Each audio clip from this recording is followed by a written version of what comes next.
E você realmente enxerga? Eu acho que não, porque o essencial, meu amigo, é invisível aos olhos.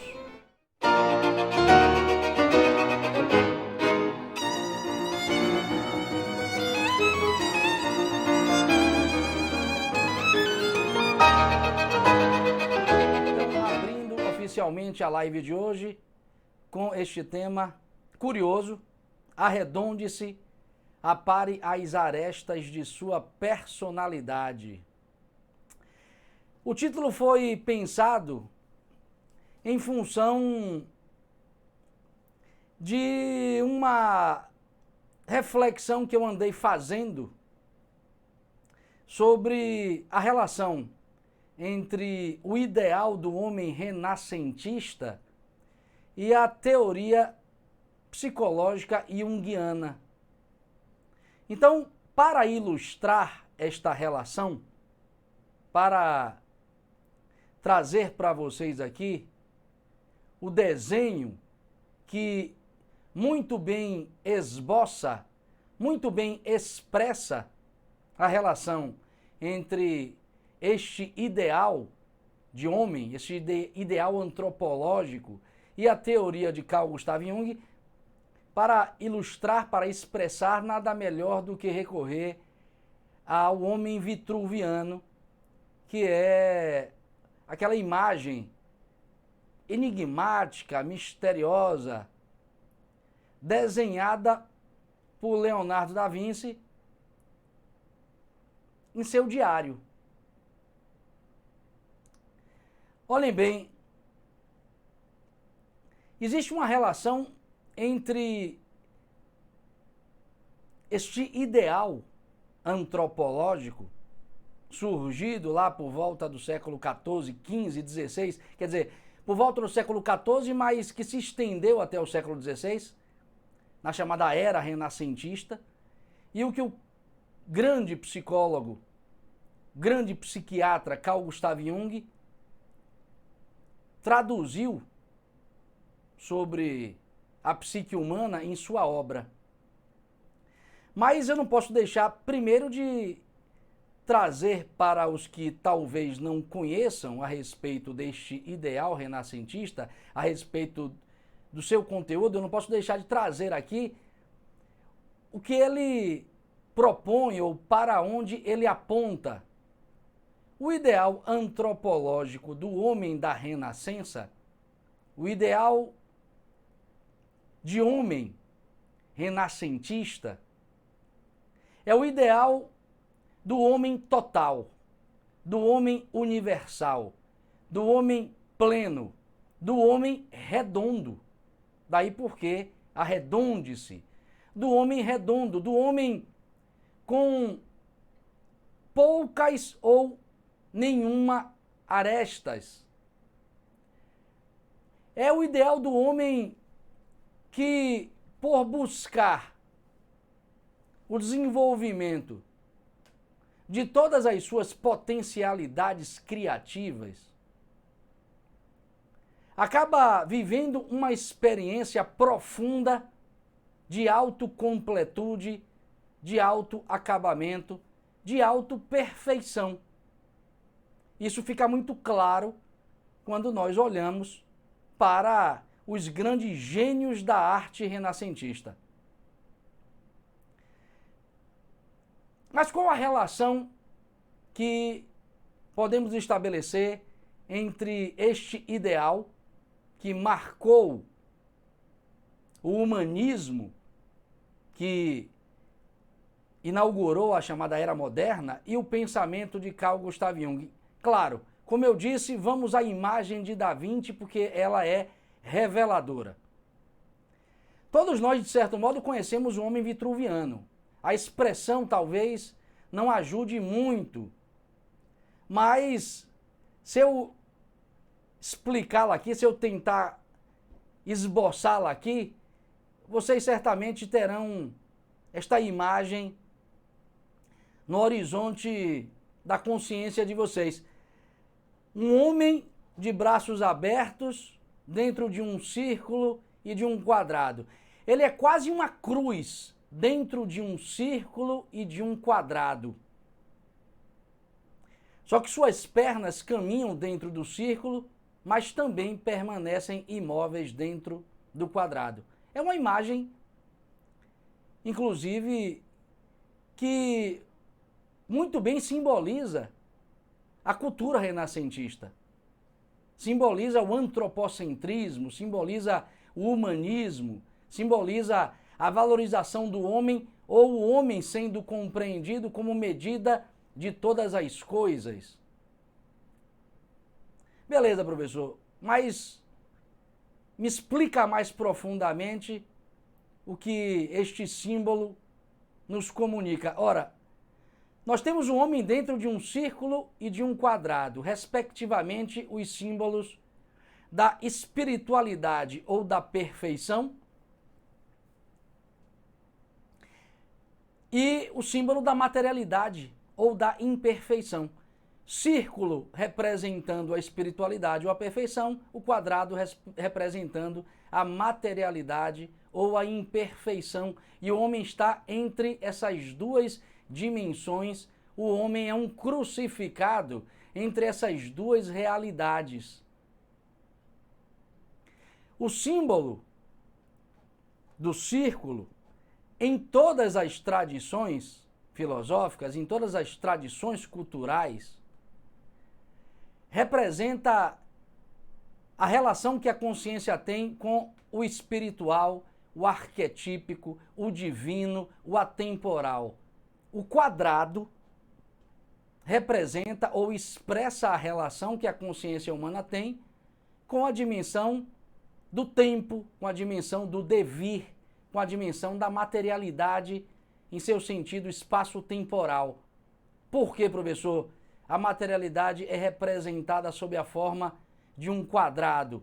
Ora, pois, porque a matéria, na sua expressão variada, no mundo, aparece constituída por 4 elementos: terra, fogo, água e ar. E o círculo, claro, é uma realidade que denota absolutez, que denota perfeição. Vamos agora transpor este símbolo para a teoria junguiana. Claro que alguns de vocês não conhecem esta teoria, mas eu vou tentar aqui esboçá-la de modo a fazê-los compreender um pouco os traços mais gerais do que Jung expôs de forma brilhante e extremamente fecunda. O círculo, como é uma forma geométrica que, observem, é sem tensões. É a forma geométrica que melhor concentra e otimiza energia no espaço, já que tem um centro que encontra-se equidistante em relação aos pontos da circunferência. Ou seja, o círculo, como é a forma geométrica mais perfeita, mais acabada, mais completa que nós conhecemos, representa a individuação na psicologia analítica, na psicologia profunda de Carl Gustav Jung. O que é individuação, professor? Individuação é o processo de harmonização psíquica que conduz o homem à sua própria totalidade psicoexistencial. Individuação é o processo de equilíbrio dinâmico, equilíbrio psicológico dinâmico que conduz, que leva o homem a integrar as suas sombras na sua própria consciência, que leva o homem a integrar ou a conciliar misteriosamente o seu consciente com o seu inconsciente. Então, individuação é este processo e, claro, ele, analogicamente, pode ser entendido aí como o círculo da figura de Da Vinci. Já o quadrado representa o que na psicologia analítica é chamado de tipos psicológicos, tipo pensamento, tipo sentimentos, tipo intuição, tipo sensação. Os 4 tipos psicológicos descritos por Carl Gustav Jung. Eles, claro, correspondem aos 4 processos psíquicos estruturantes de nossa personalidade. Ou seja, eles correspondem aos processos psicológicos que estão na base da forma como nós nos relacionamos com nós mesmos e com o mundo, mas que, por estarem combinados de forma hierárquica em nossa interioridade e por serem dirigidos pelo que Jung chama de atitudes psicológicas de introversão e extroversão, acabam por definir o nosso caráter. Acaba por definir o nosso caráter e, por que não, o nosso destino, já que caráter vem da palavra latina haratus, que por sua vez veio da palavra grega harax, que veio de haris, que significa carisma, talento, graça ou qualidade ou característica natural conferida, dada pelos deuses. Então, para vocês recapitularem, se nós transpusermos a figura do homem vitruviano para a teoria de Carl Gustav Jung, teremos o círculo representando o processo de individuação e o quadrado representando os tipos psicológicos concernentes à nossa personalidade. E é por isso que nós somos tão diferentes em personalidade. E é por isso que nós somos tão diversos na nossa forma de interpretar a realidade, na nossa forma de entender o mundo, na nossa forma de nos relacionarmos com as pessoas. Porque, claro, entre os homens, há uns, evidentemente, que são mais subjetivos e outros mais objetivos. Uns que são mais idealistas, outros que são mais realistas. Uns que são mais defensivos, outros que são mais agressivos. Uns que concentram mais suas energias psíquicas, sua libido, no mundo interior, outros que concentram mais a sua energia psíquica ou sua libido no mundo exterior. Ou seja, isso para nós é algo evidente. Então o Jung vai explicar a partir dessas duas realidades a constituição da pluralidade das personalidades humanas. Só que tem um detalhe. E eu quero que vocês redobrem a atenção agora. Porque ser mais uma coisa do que outra, ser mais uma coisa do que outra existencialmente, ser mais uma coisa do que outra em nós mesmos. Vou explicar melhor.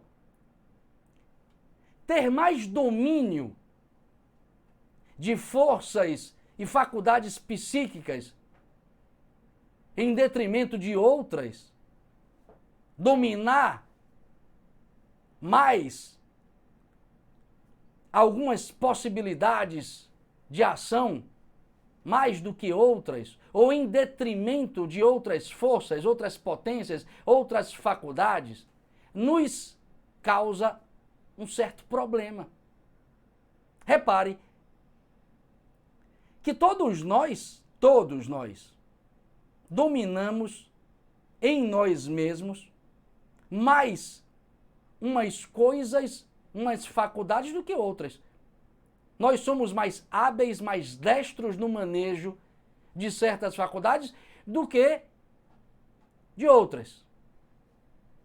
Só que isso causa um problema e nós, em geral, não estamos atentos a este problema. Que problema, professor? Isso causa em nós, diz este grande psicoterapeuta, isso causa em nós um ponto cego na nossa consciência. Produz um ponto cego em nossa consciência que o Jung chama de função inferior. Função inferior. O que é a função inferior?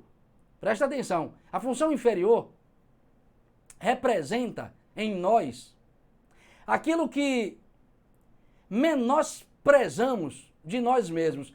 É a parte menosprezada ou desprezada de nossa personalidade. É a parte de nossa personalidade que consideramos ridícula. É a parte de nossa personalidade que não queremos mostrar a ninguém, porque, claro, corremos o risco de nos envergonharmos. É a parte de nossa personalidade que não queremos mostrar a ninguém, porque temos medo de mostrar as nossas incompetências e as nossas inabilidades. Por isso, ela é sempre a parte que fica no obscuro. Por isso, ela é sempre a parte que nós procuramos evitar trazer ao mundo. Ela é sempre a fonte das nossas inadaptações. Ela sempre é a fonte da falta de confiança que temos no uso ou no manejo de uma ou outra faculdade psicológica. Ela é sempre a brecha, ela é sempre a fenda, ela é sempre a fresta por onde penetram, por onde entram as influências exteriores que nos manipulam e por vezes nos tornam infantis. Em suma, a função interior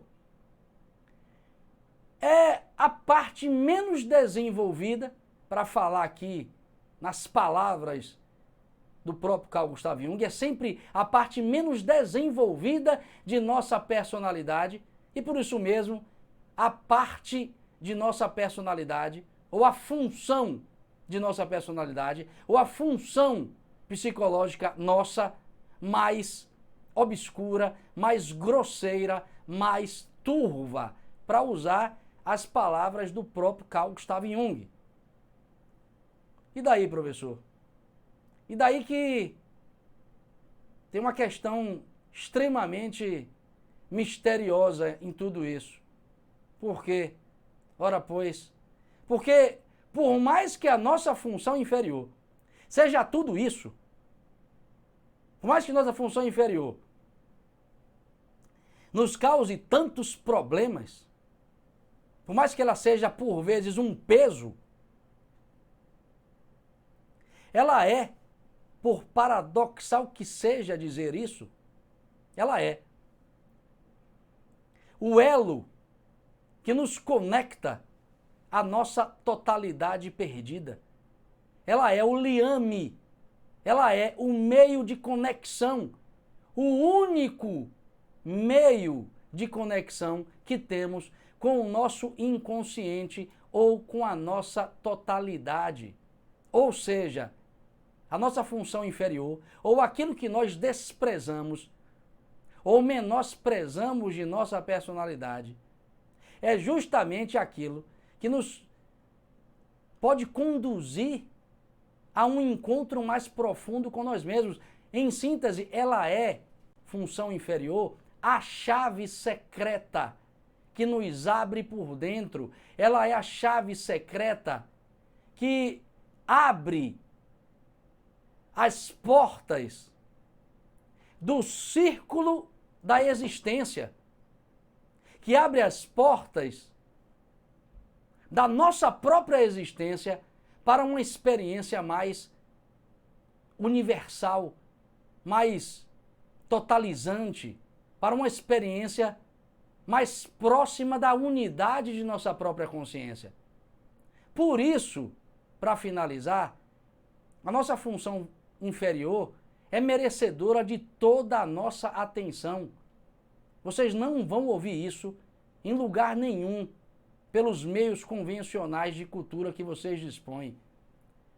A nossa função inferior merece toda a atenção. O que eu quero dizer com isso é que tratem vocês de colocar tudo aquilo que vocês desprezam, menosprezam em vocês, na mira da própria consciência de vocês. Procurem olhar para estas coisas com atenção, sem julgamentos, mas com atenção. Porque tá aí, amigo, o primeiro degrau de muitos para uma escada, para o encontro com a sua própria interioridade profunda. Não ignore isso. Coloque na mira de sua consciência essas coisas que por vezes você menospreza por se achar ridículo quando está no âmbito de uma experiência que diga respeito a elas. Então, muita atenção para isso, porque somente tendo em mira a função inferior, tendo atenção a isso, nós conseguiremos, claro, aparar as arestas do quadrado de nossa personalidade, nós conseguiremos aparar as arestas da nossa quadratura existencial e nos aproximarmos de uma experiência mais redonda, mais universal, mais espiritual, mais humana. É isso, eu espero vocês na segunda-feira, às 13 horas, para mais uma reflexão, a filosofia por trás dos mitos. Bom final de semana, fiquem com Deus. Valeu. Gostou desse vídeo? Então curta, inscreva-se agora e ative as notificações para não perder nenhuma reflexão filosófica. Te espero!